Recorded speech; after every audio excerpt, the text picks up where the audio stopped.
അപ്പോൾ നൈറ്റി തയ്യലിൻ്റെ 3ാം ഭാഗത്തേക്ക് സ്വാഗതം. ഇന്ന് നമ്മൾ നൈറ്റിയുടെ കഴുത്താണ്, ഫ്രണ്ട് കഴുത്തും ബാക്ക് കഴുത്തും എങ്ങനെ നമ്മൾ അതിന് വെട്ടുന്നത് നോക്കാവേ. നമ്മൾ നൈറ്റി തയ്ക്കുമ്പം തന്നെ നമ്മൾ പറഞ്ഞു ഫ്രണ്ട് കഴുത്ത് ഇറക്കി വേണം, ബാക്ക് കഴുത്ത് അത്രയും വേണ്ടെന്നേ. അത് ഇപ്പോഴത്തെ നമ്മളിനി അതിനെങ്ങനെയാണ് അതിന് തുണി അടിച്ച് മറിച്ച് വെക്കുന്നത് നോക്കാവേ. അതിന് നമ്മളൊരു ചതുരത്തിലൊരു തുണി എടുക്കുക. എന്നിട്ട് നമ്മൾ ആ കഴുത്ത് അതുപോലെ അങ്ങോട്ട് വെക്കണം. തയ്യൽ തുമ്പിട്ടിട്ടാണേ കഴുത്ത് അതുപോലെ നമ്മൾ വെച്ചു, കണ്ടോ. എന്നിട്ട് നമ്മൾ ആ കഴുത്തിൻ്റെ നേരെ അതിൻ്റെ തന്നെ വളവ് ഒക്കെ എത്രയാണോ നോക്കിയിട്ട് നമ്മളൊരു 1.5 ഇഞ്ച്, ആകെപ്പാടെ 1.5 ഇഞ്ച് വീതി മതി. നമുക്ക് തയ്യൽ തുമ്പ് ഒക്കെ വിട്ടിട്ട് അത് മതി. അത്രയും 1.5 ഇഞ്ച് ചുറ്റും നമുക്ക് വേണം. എല്ലാ സൈഡിലും 1.5 ഇഞ്ച് വീതം നമ്മളൊന്ന് മാർക്ക് ചെയ്യണേ.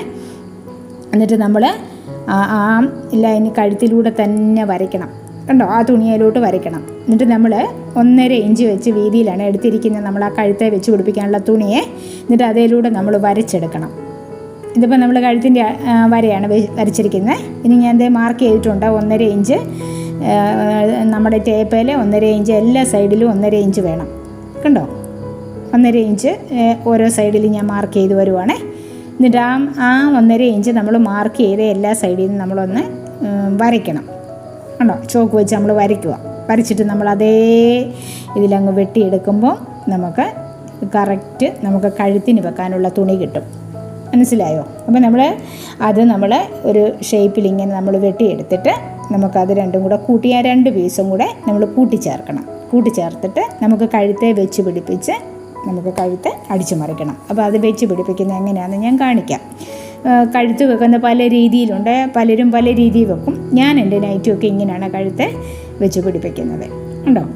ഇനി നോക്കേ, ലൈനിങ് ഒക്കെ വെച്ചിട്ടുള്ള തുണിയാണെങ്കിൽ ഇങ്ങനെ കഴുത്തൊന്നും വെച്ച് പിടിപ്പിക്കേണ്ട, ലൈനിങ് തുണിയെ തന്നെ നമുക്ക് വെക്കാം. അപ്പോൾ ഇതിങ്ങനെ വട്ടത്തിൽ നമ്മളൊന്ന് വെട്ടി എടുത്ത് വെച്ചാൽ മതി. എൻ്റെ കത്രികയ്ക്ക് ഇച്ചിരി മൂർച്ച കുറവാണ്, അതുകൊണ്ടത് ഇച്ചിരി ബുദ്ധിമുട്ടുണ്ട് വെട്ടാൻ, കണ്ടോ.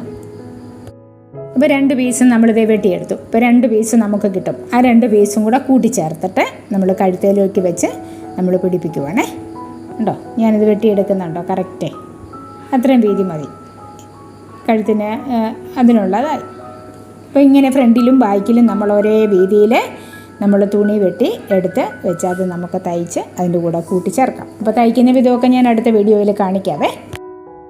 ബാഗിലെ പീസിൽ നമ്മൾ കഴുത്ത് വെക്കുമല്ലേ, ബാഗിലെ കഴുത്ത് ഇത്രയും വേണ്ട, കാരണം അതിലും ചെറിയ കഴുത്തല്ലേ നമ്മൾ ബാഗിൽ വെക്കുന്നത്, കഴുത്തിറക്കം കുറവാണ്. അപ്പോൾ അതിനും അതേപോലെ നമ്മൾ ബാഗിലെ കഴുത്ത് വെട്ടിയത് നമ്മൾ 2 പീസ് തുണിയെടുത്ത് ആ കഴുത്തിൻ്റെ അതേ രീതിയിൽ നമ്മൾ വെട്ടി വരച്ചെടുത്ത് നമുക്ക് തയ്ക്കാൻ പറ്റും, കേട്ടോ. അപ്പോൾ ഇതുപോലെ തന്നെയാണ് നമ്മൾ കഴുത്ത് വെട്ടുന്നത്. ഇനി ലൈനിങ് വെക്കുന്ന തുണിക്ക് ഇങ്ങനെ വെട്ടിയെടുക്കേണ്ട, അല്ലാതെ വെക്കാം. ഇനി ഞാനിത് തയ്ക്കുമ്പോൾ കാണിക്കാം എങ്ങനെ ഇത് പിടിപ്പിക്കുന്നതെന്നേ.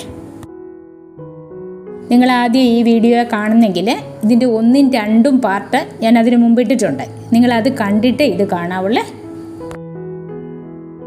നമ്മുടെ നൈറ്റിയുടെ വെട്ടുന്നതിൻ്റെ പാർട്ട് 3 ആണ് നമ്മളിപ്പോൾ ഈ കാണിച്ചിരിക്കുന്നത്. ഇനി ഇതിൻ്റെ 4ഉം അതിൻ്റെ ബാക്കിയും ഒക്കെ നമ്മൾ അടുത്ത വീഡിയോയിൽ ഇടുന്നുണ്ട്. അപ്പോൾ നിങ്ങൾക്കിതെല്ലാം കിട്ടണമെങ്കിൽ ആ നോട്ടിഫിക്കേഷൻ ഒന്ന് ഓൺ ചെയ്തിടണേ. നമ്മുടെ ചാനൽ ഇതുവരെ സബ്സ്ക്രൈബ് ചെയ്യാത്തവരുണ്ടെങ്കിൽ ഒന്ന് സബ്സ്ക്രൈബ് ചെയ്യണേ. അതുപോലെ തന്നെ നിങ്ങൾക്ക് എന്തെങ്കിലും ഡൗട്ട് ഉണ്ടെങ്കിൽ കമൻറ്റ് ചെയ്താൽ മതി, ഞാനത് പറഞ്ഞു തരാവേ. തയ്യൽ സംബന്ധമായ ഒരുപാട് വീഡിയോ ഞാൻ ചാനലിൽ ഇട്ടിട്ടുണ്ട്. അപ്പോൾ അതെല്ലാം നിങ്ങളൊന്ന് കാണുവാണെങ്കിൽ നിങ്ങൾക്ക് ഈസി ആയിട്ട് തയ്യൽ വീട്ടിലിരുന്ന് ചെയ്യാൻ പറ്റും. അപ്പോൾ ഈ വീഡിയോ നിങ്ങൾക്ക് ഉപകാരപ്രദമെന്ന് തോന്നിയാൽ ഒരു ലൈക്ക് അടിക്കാൻ മറക്കല്ലേ.